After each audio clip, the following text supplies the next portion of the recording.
Thank you, sir. Start? You can start with the presentation. Hello, everyone. My name is Muralidhar Sridhar. I'm the Senior Vice President and the Global Head of AI Products from Prime Focus Technologies. We deal with typically the content supply chain automation for the media, entertainment, and sports industry. And during this presentation, I'll focus on three key areas of content production, content management, and content distribution. Sridhar, your voice is very low. Can you speak a bit loudly or bring your microphone closer? Is this okay? Yeah, Yes, sir. this is better. I just took the headphones off. Thank you, sir. So I said, the critical media monetization workflows across content production, management, and distribution, right? That lacks an ability to easily find content, reuse content, manage, localize, promote, and distribute content. And the rest of the presentation will talk about how we bring in solutions to various problem statements using what we call as the clear AI, conversational AI, right? We're dealing with creative content here, and we are dealing with a lot of creative workflows, right, which is very subjective in nature.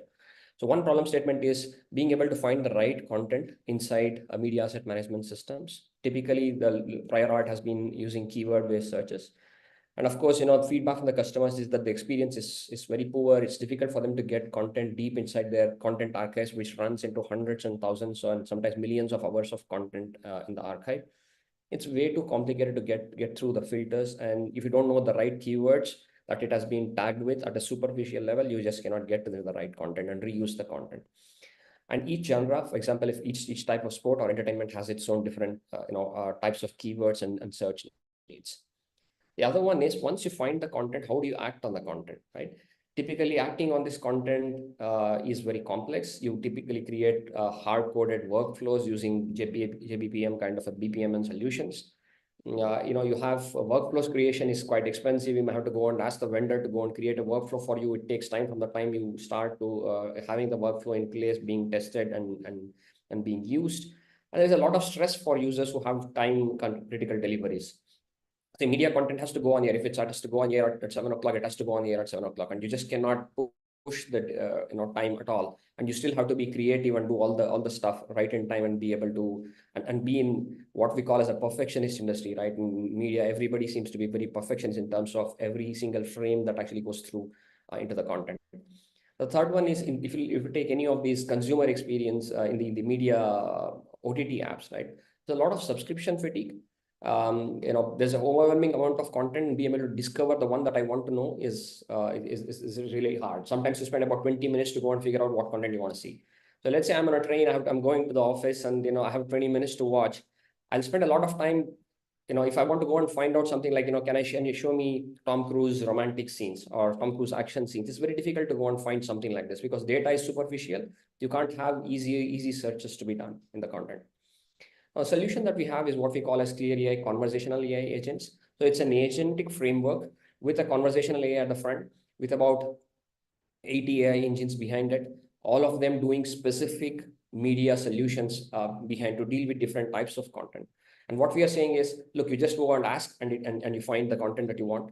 You ask and get some work done on top of that content. You can set a rule, like I can say, if any content comes into the marketing folder, make sure that you process it for promo generation automatically. Then I can take a look at it. So you can set a rule and it will follow it. And you can get ideas and suggestions from AI for like some of these AI solutions will be what we call as co-workers with you, right? So they kind of work 24/7 with you and suggest you and guide you. Now, the benefits that it gives, I'll take 4 key use cases because there are hundreds of use cases. I'll just pick 4 and walk you through that very quickly. Let's say you're a content marketer and you want to build a promo for social media. These are all in the creative realm. You can't just go with matter-of-fact data in all of this. You need a content strategy to be built. You need some ideas, you clip suggestions and discoverability, and you need a way to create highlights and promos. As a company, we produce about 20,000 unique video versions every month for our customers. And of course, some of our customers produce even more. So now what we can do is you can just do a conversation and ask for what you want and find it. So I'll just show you an example of what that looks like. So here I am. This is the dashboard of our product. I've kept some screens ready so that I can finish that in time. I'm here, I'm telling my, my product saying you are a marketing assistant for me and assist me in creating a marketing strategy for this movie. And automatically it goes and says, look, this is the post message that you can do. And these are the hashtags for your social media post messages. And you can build these kind of strategies for fan interaction. So it just starts giving me suggestions and ideas as to how I can start with it. And these are all specific to this content. And we have very, very deep metadata that understands the content like how a human does, because every video will go through about 15 odd AI engines that actually looks at it from different, different perspectives. Then I say, can you suggest me some promos for this movie? And it will say, okay, for different types of durations that you want to create, look, I have these kind of suggestions. This is what the storyline will be. This is the genre, and this is the duration. Tell me which one you want to see further. So and then I'll say, I'd like to preview the fourth one. I'm just speaking into it like I would talk to an assistant, and says, okay, this is the fourth one. This is a synopsis of the promo, and these are the clips that you have. And along with these clips, it's also creating voiceover text, right? Now there's a volcanic eruption that threatens an island and a commercial airliner, and then you can show those clips, right? So it's basically made an assembly of all of this. And I'll say, okay, now I want to add this to a project so I can start editing. I just do a click, to open this project, and it opens this up inside a cloud editor without having to get into deep editing, right? I can do quick edits here. All frame accurate editors works at different frame rates and make an assembly. And I can say, look, I want to go and download an EDL so I can edit this in something like an Adobe Premiere Pro, or I can generate a video which gets done on the cloud instantly. So processes that typically would take, would take days and hours of people watching the content and then building the script and then creating this whole thing gets done in a matter of minutes to hours, right? Our second use case is I'm an archivist. I maintain the library of content, and there are customers we have dealt with who have had hundreds of versions of video for one title, right? And they deal with a lot of duplication issues, right? Let's say somebody goes and says, for this title, I have sold this to to a destination in India. Can you translate this to Hindi? They don't know which version to pick up. So they deal with a lot of these kind of issues and managing multiple versions. So I'll show you an example of how easy it is to do asset management. So I'm here, I'm talking to my system saying, can you find me the assets that occupy the most space on this system? And it's assembled all of this saying, look, these are the ones that you have, and this is the size that it takes. Now, behind each one of these is a massive amount of AI that's actually being processed in here. And then I say, can you find me the different versions of just this one asset? And it's deeper, right? It is telling me, what is the FPS, bit rate, resolution, and size? What is the difference between these? And then I can say, okay, can you find the comparisons between these versions for this particular title? So it says, look, I have done a thorough comparison between these that would take a human sometimes days to do it in a matter of hours. And it says, look, this is the match percentage. You have a 99% match between these two versions. And if you want to see what, here is the link. When I open the link, here is again is a patent pending solution where you have, it gives you a frame accurate comparison between the two things. So you have a timeline of one source and a timeline of another one. And you can see, look, these are the places where edits have been done. And these are the places where, the content matches. So frame accurately, you've been able to do a deduplication, and, you can just purge the remaining content after you confirm it to the master, right? So two more quick use cases. I'm a sports fan, and, I want to go and pick up the right relevant content that will be personalized for me as well as recommended for me. So you want your consumers to get the content recommended quickly on your OTT platform. Let's say you're a sports body and based on an event, you want to recommend content. You can let consumers ask for this content. I'll show you one more slide and show the demo for this. You want to have your content reach masses as snackable content. So you have a lot of content repurposed that and keep monetizing it for the long time. But for that, you need to find the right clips, the thumbnails, post ideas, and everything else. Now, what do? Just ask, right? I'll just show you the examples for this. So I'm just talking to my system here, saying, Ronaldo just scored a goal. Can you recommend clips that tell a story around Ronaldo's goals? So you basically have not just search, it's not just a vector search. You actually have reasoning being put in here. It says, look, these are some of those that are good for Ronaldo's goals, but there's a lot of reasoning behind each of these. And then once I see this, I'm going through this a little bit quickly. I'll go a little bit further. I'll deal with something called, can you bring up the best moments of Ellen White? So, what is the best moment?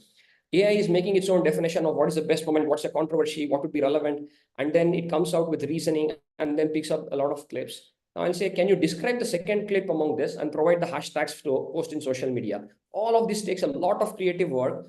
that's being automatically done by AI and giving you multiple suggestions to choose from, because AI will never be perfect, but it's working as a co-worker with you. I can choose I can choose these among these as well as, there are recommended social media hashtags, and I can say add this to a project and open this in a project. Now, let's say when I want to go to social media, I want to reframe this content, which again, for every minute of content, it takes hours to reframe the content into vertical from horizontal content, right? How do I go and do a reframe? So here's a use case. I can say, I've asked for all of Frank Lampard's goals and key moments. And I'll say, can you reframe this? And it will go and invoke our reframe AI agent, which does the reframe. Right? So these are some of the use cases which work in this whole thing. And what is unique about this? So we have 5 of the 7 patents that we have filed. 5 of them have been granted globally. Right, we call it machine wisdom, which takes you to the next level of thinking and making sense from data to knowledge, scene detection, key moments, dialogues, and a whole lot of use cases behind this. I'll probably I don't know, time is up. I'll just tell you that, if you save time, you save storage, you save compute. There's a sustainability advantage, and most important thing is we improve employee well-being. So there's no stress in the system for an employee who gets content at 4 o'clock, has to ship at 7 o'clock. We have to stop here, sir. Thank you. Thank you for your presentation. Thank you for your presentation. We'll start with the Q&A first. Jurors, you open for question. Any of the juror would like to go first? The question? Yeah. Dr. Lee, you want to go first? Or Yeah. Yeah. Okay. Either way, I'm fine. Dr. Lee, you can go first. Yeah. Okay. It's really interesting set of product. I'm more interested in the innovative side. What technology did you use to enable all this? Searching and understanding video content and images and text is not a trivial task. What technologies allows you or enables you to do this?